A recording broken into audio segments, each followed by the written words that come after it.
হ্যাঁ, শুরু করিতেছি মহান আল্লাহর নামে, যিনি পরম করুণাময় এবং অত্যন্ত দয়ালু। আপনারা জানেন যে সিলেটের বিভিন্ন জায়গায় বন্যা হয়েছে। আমি আমার এলাকা এই চুনারঘাট মাধবপুরের বিভিন্ন জায়গায় বন্যার ক্ষতি দেখতে যাচ্ছি। তো দেখতে যাচ্ছি, সাথে সাথে আমার মনে হয়েছে যে কিছু লোকরে ত্রাণ সহযোগিতা দেওয়া দরকার। খুব বেশি না, তা অল্প মানুষের ত্রাণ সহযোগিতা দেওয়া দরকার। এবং এরই সাথে আপনাদেরকে একটা ভালো খবর দিতে চাই যে আমার এলাকায় আমাদের ছাত্রলীগের যে কমিটি, নতুন কমিটি হয়েছে, কমিটির সভাপতি হচ্ছে গিয়ে রাসেল, এই ছেলেটা রাসেল, আর আরেকটা ছেলে হচ্ছে গিয়ে আমাদের মাসুম।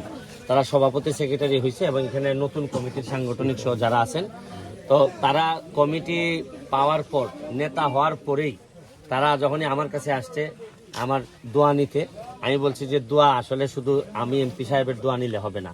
তাদেরকে যে বঙ্গবন্ধুর আদর্শের যে জায়গাটা, বঙ্গবন্ধুর আদর্শের জায়গা হচ্ছে গিয়ে যেখানে মানুষের কষ্ট হবে, এইখানেই বঙ্গবন্ধুর আদর্শের লোকজন দাঁড়াই যাবে।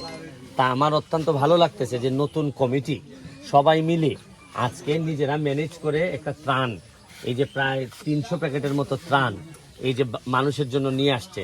বলেন যে এর চেয়ে অনেকেই মনে করেন যে কমিটি হওয়ার পর বড় 300-400 মোটরসাইকেলের একটা র্যালি করলে মনে হয় সবচেয়ে ভালো হয়। না, এই যে কমিটি হওয়ার পর, নেতা হওয়ার পর যে রেসপন্সিবিলিটি তাদের কাছে এখন জন্মাইছে, এই রেসপন্সিবিলিটি হচ্ছে গিয়ে মানুষের পাশে দাঁড়ানো, নির্যাতিত নিপীড়িত মানুষের পাশে থাকা এবং এইভাবে বঙ্গবন্ধুকে আরো সম্মানিত করা, জননেত্রী শেখ হাসিনার হাতকে শক্তিশালী করা।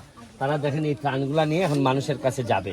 আমি এই পর্যায়ে আজকে যিনি সভাপতি হয়েছে রাসেল, আমার একজন ছোট ভাই, ছোটবেলা থেকে একসাথে বেড়ে ওঠা একই অঞ্চলের, আমি তাকে বলবো যে আচ্ছা তোমার অনুভূতিটা বলো যে এই যে মানুষের পাশে থাকার এখন ভালো লাগতেছে কিনা নাকি? এটা আসলে অনুভূতিটা ভাষায় প্রকাশ করা যাবে না। খুব ভালো লাগতেছে, মানুষের কল্যাণে কাজ করতে পেরে আমরা নিজেকে অনেক বড় গর্ববোধ মনে করতেছি। পাশাপাশি আপনাকেও ধন্যবাদ ভাই, আপনার দিক নির্দেশনায় আমরা উপজেলা ছাত্রলীগ এই কার্যক্রমে অংশগ্রহণ। Thank you. এখানে আমাদের একটা ইয়াং ছেলে সাংগঠনিক সম্পাদক, তুমি বলো তোমার কেমন লাগতেছে যে এই যে মানুষের জন্য দাঁড়াইতেছো, যে ছাত্রলীগ মানুষের পাশে দাঁড়াবে, এটাই তো নিয়ম। আমি ধন্যবাদ জানাই আমার ছাত্রলীগের লিডার ফজলুর রহমান রবিন ভাইকে। আমাকে এই তো অল্প বয়সে যে আমাকে সাংগঠনিক সম্পাদক একটা বড় একটা দায়িত্ব দেওয়া হয়েছে। তারপরে বিশেষভাবে ধন্যবাদ জানাই আপনাকে, আপনি আমাদের আপনার দিক নির্দেশনায় আমরা এই যে গরিবের পাশে দাঁড়াইতে পারছি, ত্রাণ বিতরণ। মানে অনুভূতিটা বলো যে আসলে এই যে মানুষের পাশে দাঁড়ানো, যেটা ছাত্রলীগ হয়ে গরিব মানুষ বা অসহায় মানুষের পাশে দাঁড়াইতে আমার সবচেয়ে বেশি ভালো লাগে।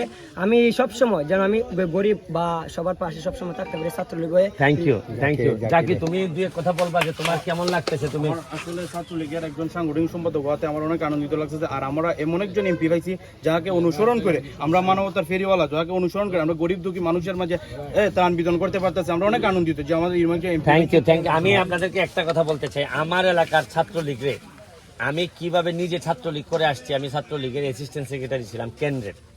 আমি আপনাদেরকে দেখাইতে চাই যে আমার এলাকার ছাত্রলীগ কিভাবে প্রতিটা মানুষের হৃদয়ে বসবাস করতে পারে। তারা টায়ার্ড হয়ে যাবে কাজ করতে করতে। আমি এমপি হিসাবে যা বরাদ্দ পাবো তার একটা বড় অংশ ছাত্রলীগরে দিয়ে আমি মাঠে নিয়ে কাজ করাইতে চাই। এবং এদেরকে আপনারা যদি জিজ্ঞেস করেন যে আমার পরিবর্তিতে ভবিষ্যৎ কারা, এদেরকে দিয়েই আমি ভবিষ্যৎ বলে দেওয়া লাগবে না। এদের কর্ম, এরা যখন মানুষের দুয়ারে দুয়ারে যাবে তখন এদের কর্ম এদেরকে বড় বড় নেতৃত্বের দিকে পথ দেখাবে। আমি অত্যন্ত আনন্দিত ছাত্রলীগের নতুন কমিটিতে যারা আসছে, মাসুম সহ। আর ধন্যবাদ জানাচ্ছি ফজলুর রহমান রবিন, জেলা ছাত্রলীগের সেক্রেটারি এবং সভাপতি তন্ময়, এবং কেন্দ্রীয় ছাত্রলীগের আমাদের সভাপতি সাদ্দাম এবং ইনান সেক্রেটারি। তাদের সবাইকে আমি আমার ব্যক্তিগত পক্ষ থেকে শুভেচ্ছা এবং আমার এলাকার মানুষের পক্ষ থেকে তাদেরকে শুভেচ্ছা জানিয়ে আজকের মতো বিদায় নিচ্ছি। ভালো থাকবেন, সুস্থ থাকবেন। Thank you, thank you.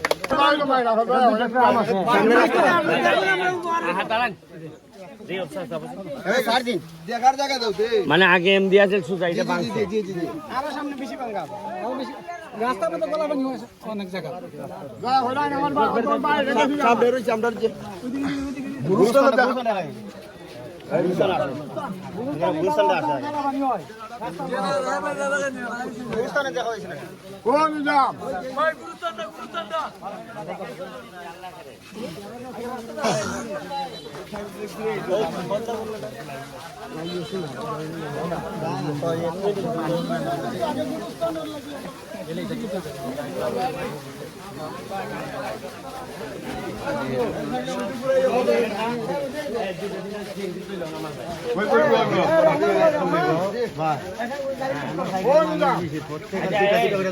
Cycle আছে